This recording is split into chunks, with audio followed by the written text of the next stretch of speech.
Good morning, Pastor Brian here. Thank you for joining me today as we read a psalm a day.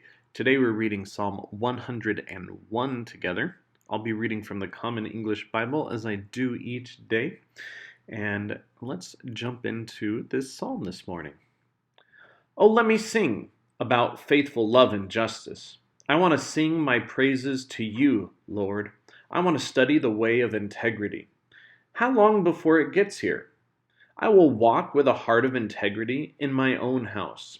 I won't set my eyes on anything worthless. I hate wrongdoing. None of that will stick to me. A corrupt heart will be far from me. I won't be familiar with evil. I will destroy anyone who secretly tells lies about a neighbor. I can't stomach anyone who has proud eyes or an arrogant heart. My eyes focus on those who are faithful in the land, to have them close to me.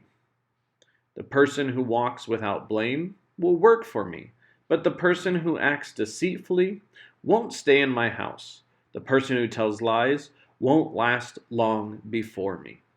Every morning I will destroy all those who are wicked in the land, in order to eliminate all evildoers from the Lord's city.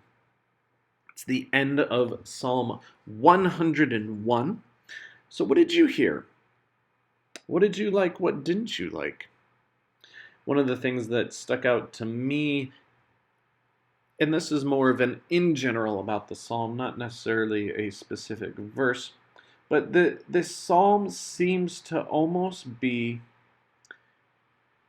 in a way to me, almost seems like a psalm of confession.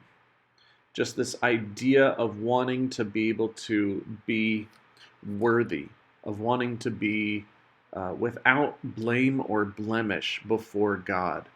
And oftentimes we talk about, we begin our worship services in the Lutheran tradition with our confession and forgiveness. That's one of the very first things that we do when we begin our service, and that is because we want to corporately confess our sin and receive God's forgiveness so that we can move on with the service knowing that we have given those things up to God and that we are doing our best to have a worship that is full of praise and focus on God without having to worry about all the things that we did and the things that we didn't do in the last week, for things that we shouldn't have done and for things that we should have done in that whole past week.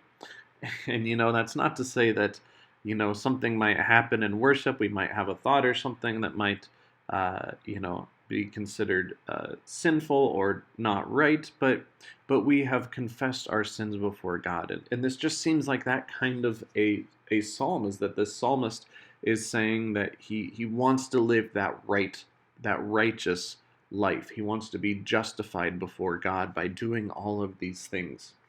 And it just, again, it really reminds me of trying to be right with God, justified, as we begin our worship services. And so that's what it reminded me of. And I like that idea that, I'm going to focus on these things and live my life in these ways. And if people who aren't that way, or there are things that are against that, then I'm going to push them aside. I'm not going to welcome them in my house. I'm not going to let it be a part of my life anymore. And I'm going to oppose those who are arrogant and proud, so that we can instead not focus on ourselves, but focus on God. So again, what did you hear? Write those things down. Wrestle with it. Or, if you need to wrestle with the psalm in general, wrestle with the whole psalm and not just one little part of it. But write it down. Share it with a friend. Share it with us. Take care of yourselves. Stay safe. And as always, God bless.